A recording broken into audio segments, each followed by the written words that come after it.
All right. Hey, welcome Vijay to the Relay Bitcoin Session. I'm really excited to have you here. How are you? I'm doing great. Thanks for having me, Julian. It's great to meet you Perfect. and great to chat with you as well. Absolutely. We just talked about your book and the logistics around the book. So how is it to be like a full-time author? Like, in that, how does that feel to write a book and actually get so many requests, so many orders? Yeah, so the interesting thing with my book is that I didn't go the traditional method. I didn't use a publisher. If you use a publisher, then they handle everything. I mean, you have to write the book, but they handle everything after that. They handle marketing, they handle customer service, they handle Mm-hmm. distribution, typesetting. I mean, there's a lot of stuff that has to go into creating a book. I'm self-publishing, and the reason is I spoke to a bunch of authors who had written Bitcoin books, and every single one of them said, self-publish. Don't use a publisher. And there's two reasons. One is that if you sell a book for $20 and you use a publisher, you're probably only going to see about $1 per book in revenue. So you're really not going to make very much money unless you sell millions and millions of books. Unless you're selling Harry Potter or something like that. Yeah. Whereas if you self-publish and you distribute through Amazon, you get, say, $5 per book, it's a Okay. lot better. I chose to go another route, which is to sell directly to people using Kickstarter, which is a great way of distributing to your audience if you already have an audience. And if you sell through Kickstarter, if you sell a $20 book, you could probably get like $15 to $17 out of a $20 book. So you make much more revenue for what you produce. So I thought it was a really exciting way of doing it. But then again, I have to do everything. I had to do the marketing. I'm doing the customer service. I'm handling the distribution. I'm working with a fulfillment company that does the actual shipping, but I have to work with them and get them the information, make sure the information is clean, and handle people changing their address and handle people not sending me addresses. Like, out of 2,000 people who backed my project, I think only about 90% of people have provided me addresses, and there's 10% who I've emailed them a bunch of times. They still haven't given me their address. So I got to handle all of this stuff, and that's kind of my job right now. Is launching this book. It's great because I had a lot of interest and a lot of people supported me. So I feel very humble that people were willing to support my book launch, and it's really exciting to get the book out there. Exactly. And like that, you already know that people are actually interested in the book because they basically pay the book. So you know exactly, okay, they will like it, and I will already have 2,000 books or maybe 1,800 books at least sold, and that's pretty cool. And the other thing is with going the traditional route, they actually have to accept you, right? So not everybody can publish a book with a publisher. They need to accept you, and I think especially maybe for Bitcoin books, this can be quite hard because most publishers probably don't really know about Bitcoin or think it's like a niche product or whatever. So they don't expect a lot of sales. That's why they probably won't accept it, right? Or do you think you would have had difficulties to go the traditional route because of Bitcoin? Yeah, I think that you would have been correct maybe a few years ago, but I do think publishers are getting more interested in Bitcoin because it's a growing market and there's more awareness of Bitcoin in general. But it's interesting that just as they become more interested in publishing Bitcoin, I think most of the authors or people who are interested in writing books are looking to self-publish now because there's a huge advantage to disintermediating the publishers, because they one of the biggest disadvantages is not just the revenue, is the control. And one of the things that Saifedean advised me on is that if you publish with a publishing company, they maintain all of the rights and they get to decide when you can translate or publish a translation. Any change you want to make, any marketing you want to do, you have to ask permission from them. So you lose a lot of control. You lose a lot of control, and that's one of the big advantages of keeping all the rights.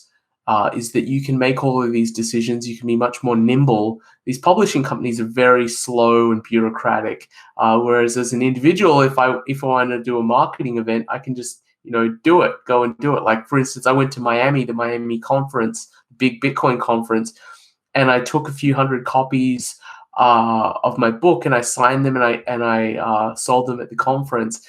That was something I didn't have to ask anyone's permission to do. I just went and did it.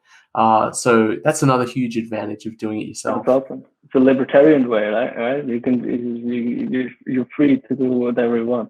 What also interests me is that you said it changed a lot in the last couple of years. Do you think Bitcoin books actually sell better, like other books, because Bitcoin it has become a great brand, has become a great keyword? Like probably people are people searching more, at least when we are in a hype cycle, searching more after Bitcoin books, and that could actually be a good for a Bitcoin expert like you, could actually be a good business to publish several books. And is this a sought after topic, you think, for books? Yeah, absolutely. And I think there's a core audience. There's a group of people who are so interested and so hardcore about Bitcoin. They'll buy any book published about Bitcoin. And there are people on Twitter who have photos of their home library, and they own literally every single book that's ever been published about Bitcoin. So you have that core audience who will buy no matter what, which is like a great start. You can already sell, maybe a few thousand copies of your book, which is, for an independent author, selling a few thousand books is already a big success. So it's great you have that almost captive audience. But yeah, there is a wider interest in Bitcoin now because it's growing so much. Probably the best time to publish, my timing might not have been quite perfect, is as the bull market is getting going parabolic and going up very quickly. I may have published my book just on the other side of that, but that's when the public is just so obsessed with Bitcoin and they want to find anything. So for any budding author, that's true for any Bitcoin service. Like it's exactly the same for Relay, like a Bitcoin app or Bitcoin courses, Bitcoin meetups, Bitcoin whatever. Everything is going wild when the hype is going up there. Absolutely. But I think it's interesting when you're building a business around Bitcoin. I actually think the bear market is a better time to be building because for a couple of reasons. It's easier to find engineers in the space, and it's also less distracting. The price going up really quickly can be very distracting for businesses because you have employees some of whom own Bitcoin, or many of whom own Bitcoin, and it becomes this daily obsession to look at the price, and it's harder to focus. It's almost like being at a company that's about to IPO, and when a company IPOs, it can be a huge internal distraction because all of your employees have shares and they're constantly looking at the price and like, oh my goodness, how much money have I made today? Whereas when you want to build things, you want people to be focused and heads down. And I've found that the businesses which have done really well are those that are putting in a lot of effort during bear markets, and then when the bull market comes, they're prepared, their product is ready, and they're ready to sell to the market. Do you notice a competition in terms of books, for example? Because so in terms of Bitcoin apps, there are now really like more and more apps. For us, more and more competitors come up, which is good for the whole space. Obviously, but do you notice? So you said the demand is getting bigger. What about the supply? Is there also, are there more and more books, like, and also with that probably a lot of shitty books about Bitcoin coming up, or is it still an opportunity for authors out there looking to write about special niches or areas, topics about Bitcoin? I think there is definitely more supply coming on board in terms of book content, but it's not a huge amount. I mean, Safe is writing a new book. Nick Bartia wrote a great book, Layered Money, which I highly recommend.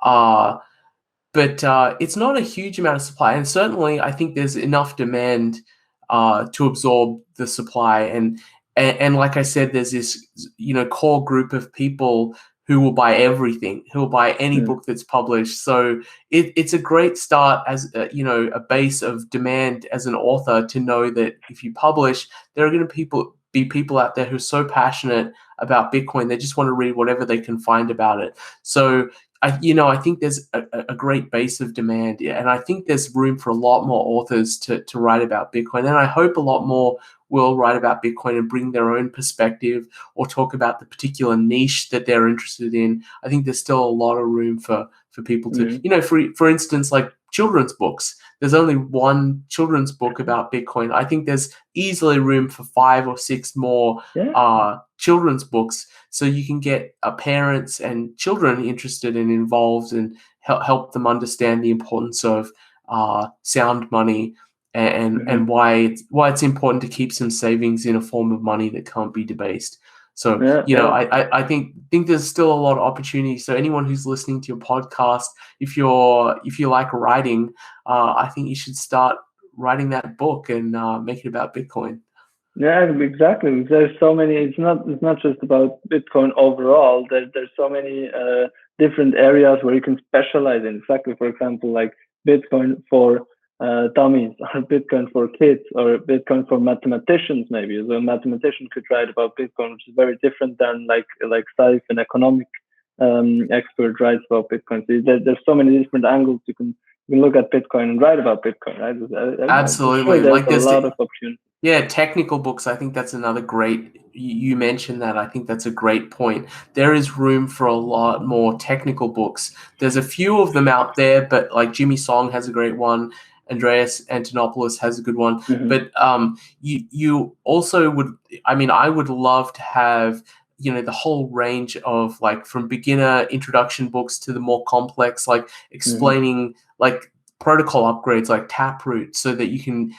If you wanted to, you could do a deep dive into that, and you could find a book which explained that. So yeah, I think you made a great point. There's definitely room for more technical books as well.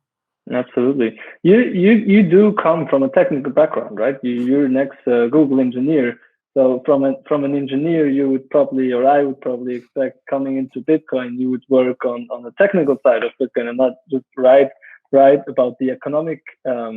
You come more from the Austrian economics point. So how did that develop? And why are you not kind of coding on the core protocol or coding on some app around Bitcoin? Why are you writing about the economics of Bitcoin?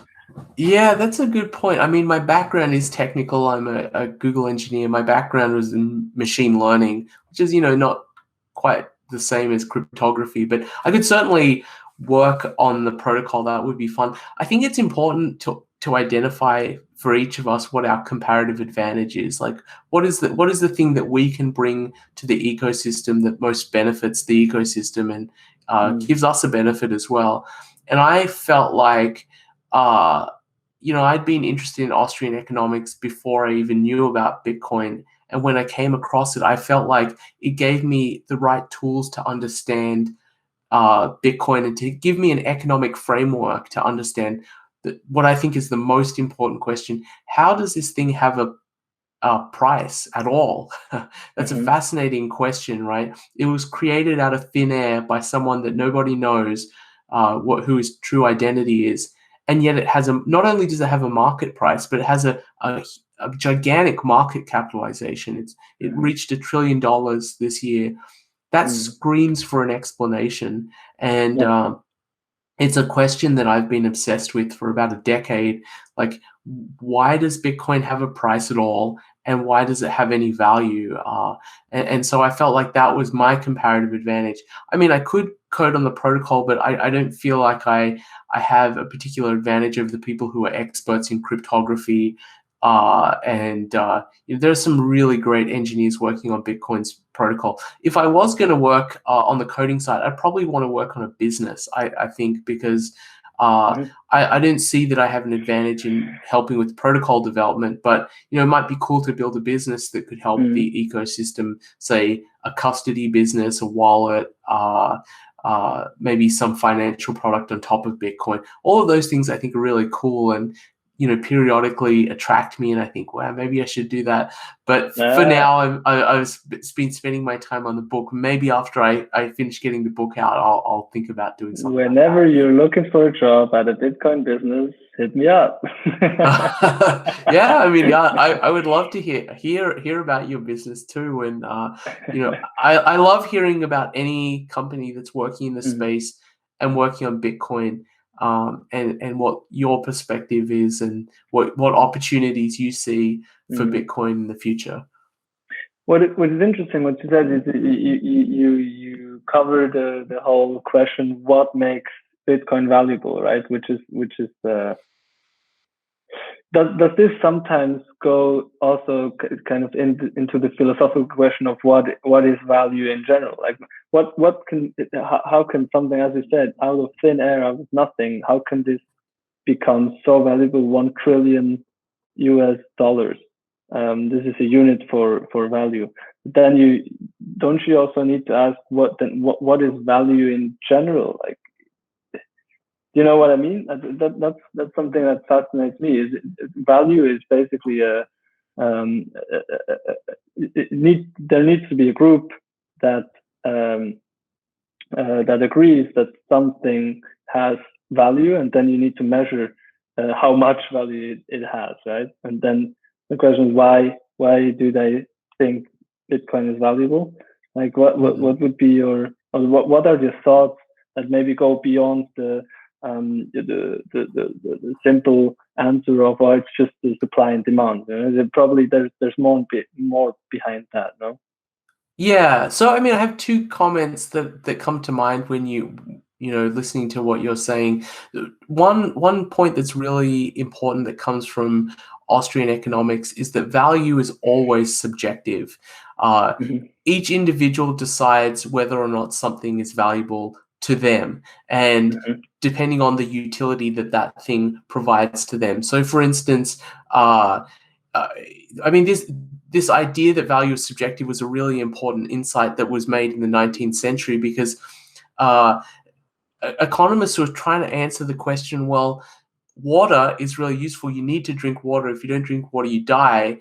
Yet the price of water is very low, because why is that? Whereas diamonds, which don't really have any utility at all, you can't do anything with them. I suppose you can wear them. They have a very high price.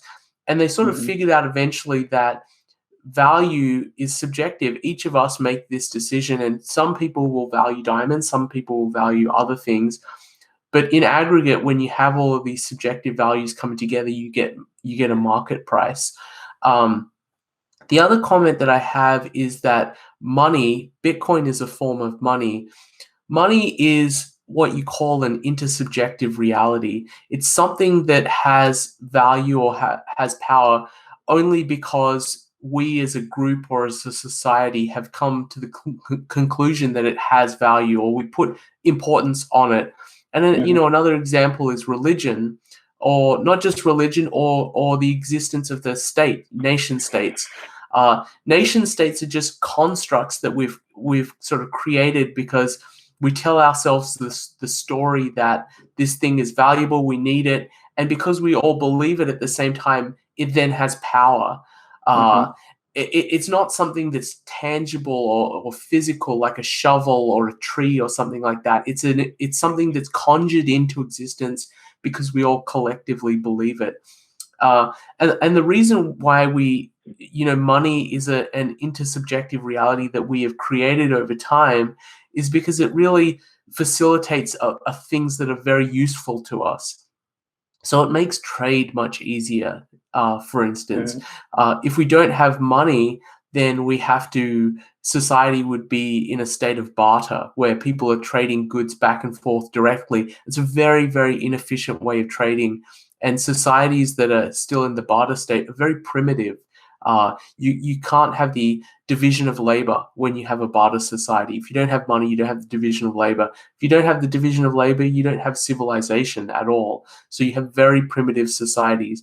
So over time, human societies have constructed intersubjective realities which are beneficial to them. So we tell ourselves this story that this thing which, otherwise would have no value at all, like gold, for instance, throughout all human history, gold was money.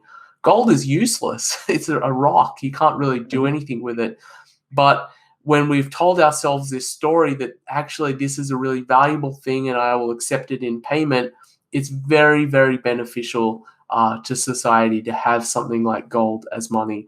And Bitcoin is just another one of these things where collectively a group of people have said, yes, I can see that there's value in this. And because they believe that, then it does have value. And more people are recognizing that Bitcoin has value, and so its value increases. But I should say it's not completely unanchored to reality. It's not that we all just one day imagine that something that had no value has value. Bitcoin has attributes that make it useful for the purpose of money. Things like portability, fungibility. So 1 unit of Bitcoin is kind of equivalent to any other unit. Scarcity, probably the most important attribute of any form of money. Bitcoin is a form of money that's never existed before in that it has ultimate scarcity. There'll never be more than 21 million Bitcoin. So these intersubjective realities aren't completely unanchored to a reality. There is some fundamental benefit that we get and that we see in using Bitcoin over something else. And that's why people begin to adopt Bitcoin and they grow the power of this reality that we've all collectively conjured up together. That's amazing. Very well said. So would you say like money, like nation states and like companies and like religion, is a myth, right? Yeah, exactly. That's also what Yuval Harari says in his books, right? And that's exactly what it's a collective, as you said, intersubjective collective agreement of this has value because it adds value to our society. Using money is better than being in a barter society. That's why it has value. We all agree on that, and then we need to agree what is the best form of money. And so you say Bitcoin is probably a superior story, a superior myth. It's also only myth. Everything is a myth. Like the United States is a myth, right? But Bitcoin is a better myth, a better story than the other forms of money that we had before, like fiat money and gold and stuff like that. Yeah, exactly. And Harari's book is a great book. I recommend it to people. It's called Sapiens. And he talks about how these myths or stories that we tell ourselves are actually a huge evolutionary advantage. We were able to create these intersubjective realities, which allow us to organize societies in much larger scale than our competitors. Neanderthals, for instance, were not able to do this same thing. And so it allowed us to outcompete them. But you're right. Yeah, it is a story, but it is attached to reality in the sense that Bitcoin has real properties that make us want to accept it as the better story, right? Yeah, exactly. And we can look at those attributes and say, yeah, actually, this is a better story for the store of value use case than gold because gold supply increases every year. So that story sounds better to me. I want to be part of this story. I don't want to be part of this other story. And it's interesting that you have these competing stories, right? And it's not just with money, it's with governments. People have these competing stories and narratives that they're constantly accepting or they're evangelizing. So capitalism or communism, every day you have people arguing about these stories, which is the right story, and people are deciding which story to accept based on their interpretation of reality and their view about whether the story makes sense or not. So it's almost like these mind viruses that are floating around in the air, and people are getting infected by them, and they're trying to infect other people. It's a really cool concept, and I think it really helps to understand social dynamics in society.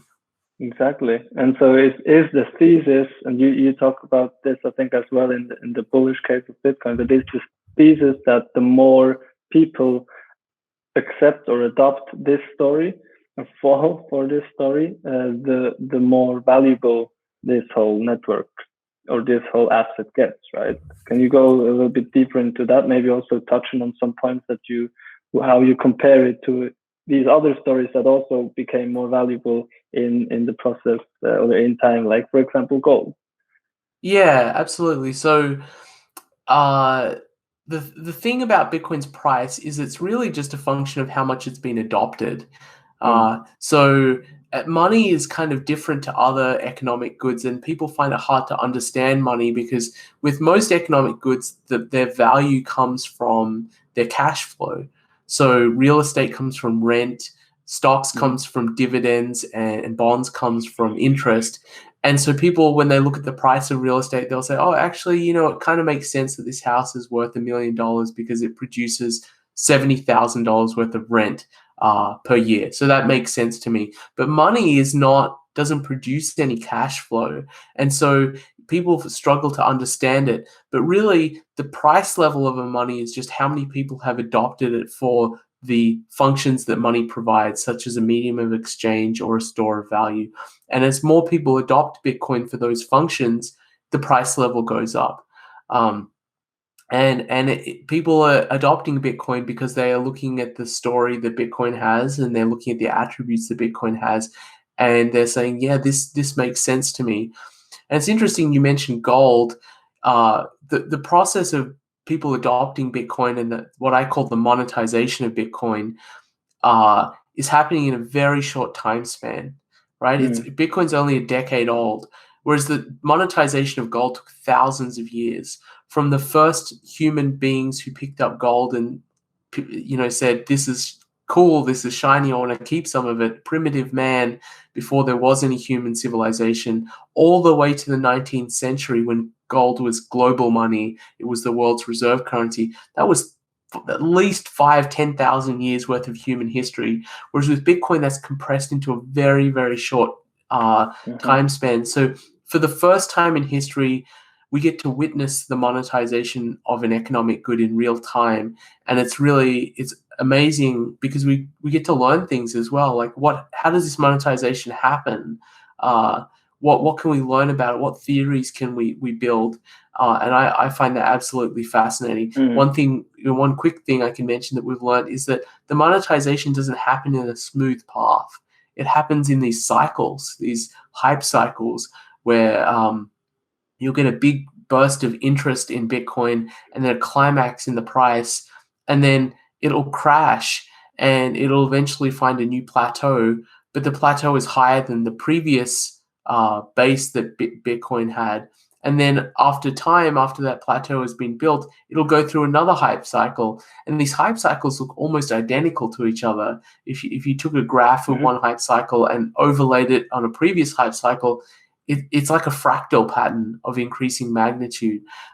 So that's something we're learning, and I think it's absolutely fascinating because we've never seen it before, and now we get to study it in real time. Exactly, in one lifetime, right? Because these cycles in the adoption or the monetization of the asset was probably the same in gold, but then it was on a time frame of 1,000 or 2,000 years. And now if they have the same cycles, ups and downs, and climax and stuff, probably, I'd assume, but it was just stretched out, in 1 or 2 millennia, and now it's just compressed in 12 years so far, right?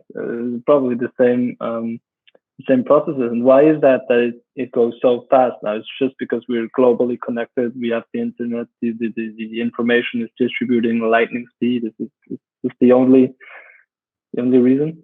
Yeah, I think so. I mean, if you think about communication networks 5,000 or 10,000 years ago, they were very small. I mean, people only really knew about the people in their small community or their village, and information didn't travel very fast because these different communities were generally antagonistic towards each other. They weren't necessarily friends, and there was no easy way to communicate across groups that were antagonistic. Whereas today, you have information distributed at the speed of light.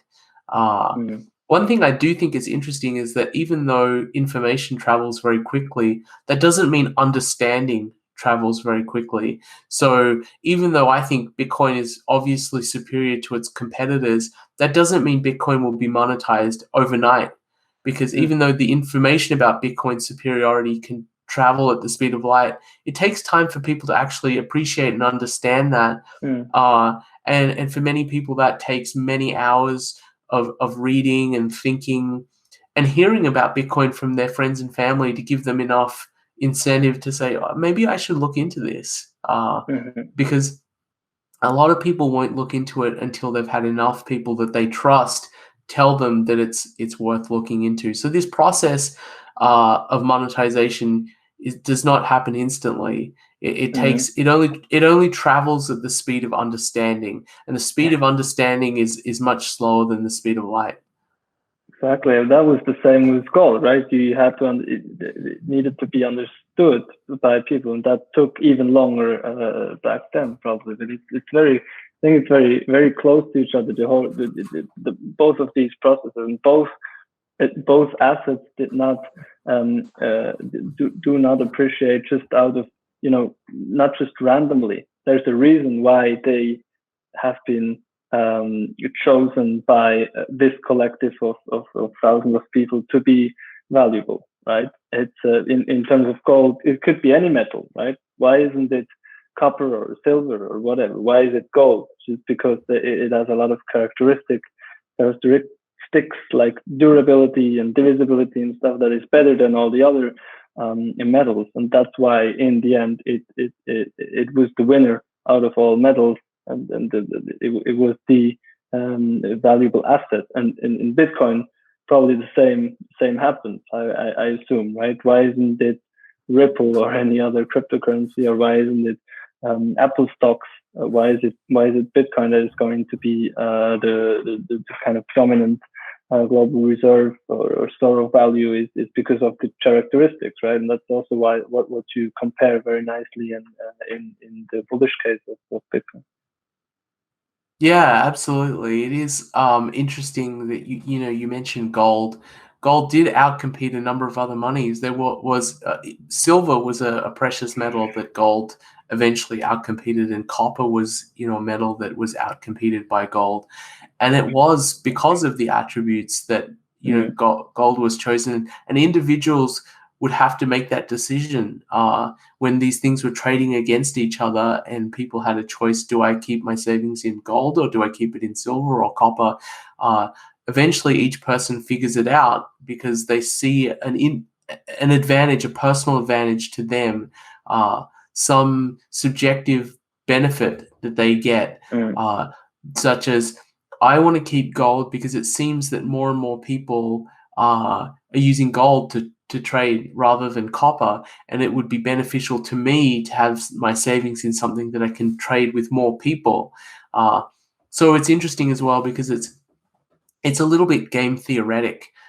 People are not just looking at the attributes; they're also looking at what other people are looking at, and trying to anticipate what will everyone else be doing in the future, because you want to be the first in line. If you're the first in line choosing a form of money that will become global money, then you have a huge benefit because the purchasing power increases. So there's this game theory where you're trying to look around and say, well, which is going to be the winner? I want to have my savings in that one.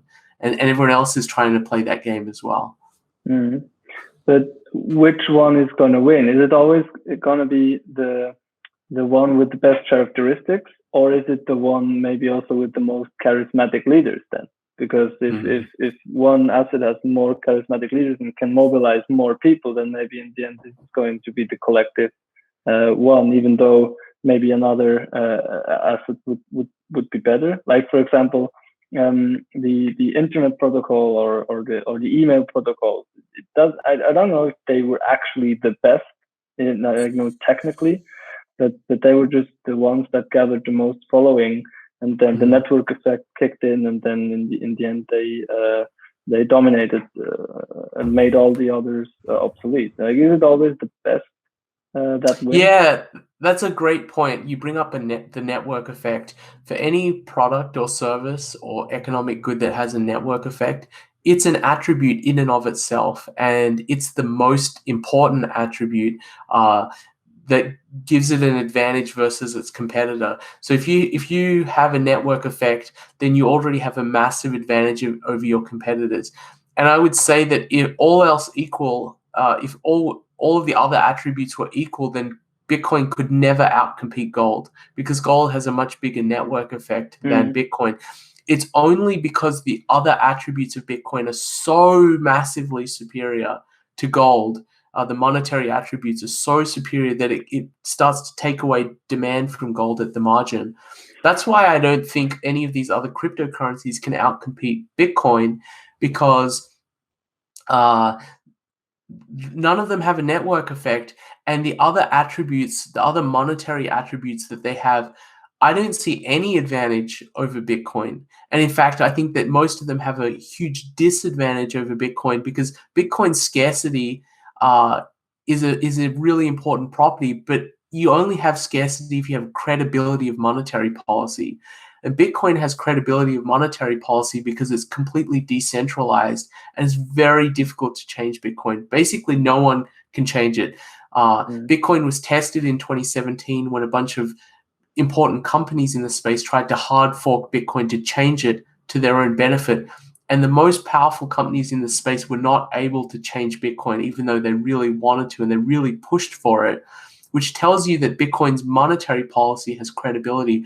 All of these other altcoins, I think, on the attribute of scarcity fail because you can easily change the monetary policy. And a good example of this is Ethereum. A lot of people who are into Ethereum are really excited about this change in monetary policy, where the supply is going to shrink over time, and they're calling this ultrasound money or something like that. But what they're missing is that they're really destroying the credibility of any monetary policy. If you can just switch it whenever you want, then why can't they switch it later on to increasing when Vitalik or some of the lead developers say, well, we prefer Keynesian ideology now, so we're going to increase the money supply because we think that's a better economic model. We believe Bitcoin has a fixed supply because it can't be changed, and it's decentralized enough that no one can come along and say, we think there's a better monetary policy. So I don't see how any of these cryptocurrencies can outcompete Bitcoin, because they don't have any advantage on the monetary attributes. And because of Bitcoin's network effect, it's insurmountable unless there's a massive advantage on these other attributes, these monetary attributes. And that's exactly what makes it different to centrally controlled fiat money, right? And what you just described on Ethereum is exactly that. It doesn't, because the monetary policy can be changed, it doesn't make it any different than the US dollar, for example, where the Fed just can come and change the monetary policy as they did. They at one point they did make it more scarce, a couple of decades ago, but now what they do is they make it less scarce. So they can always change the monetary policy, and that's exactly what happens with Ethereum as well, which cannot happen like with gold, with Bitcoin. Right? It's very interesting, man. I could go on for ages, but already 40 minutes are gone, and I don't want to take more of your time. But thank you very, very much for coming on the show, Vijay, and I hope we can do this again soon. I wish you all the best for your book and for your other great things you do in the Bitcoin space. And huge thanks to you, man. Thank you, Julian. It's really great being on your show, and I'm excited to hear more about your business as well, and hope for great success for you and your team. Thanks, man. You too. Have a great one. Cheers. Bye-bye. You too. Bye, Julian.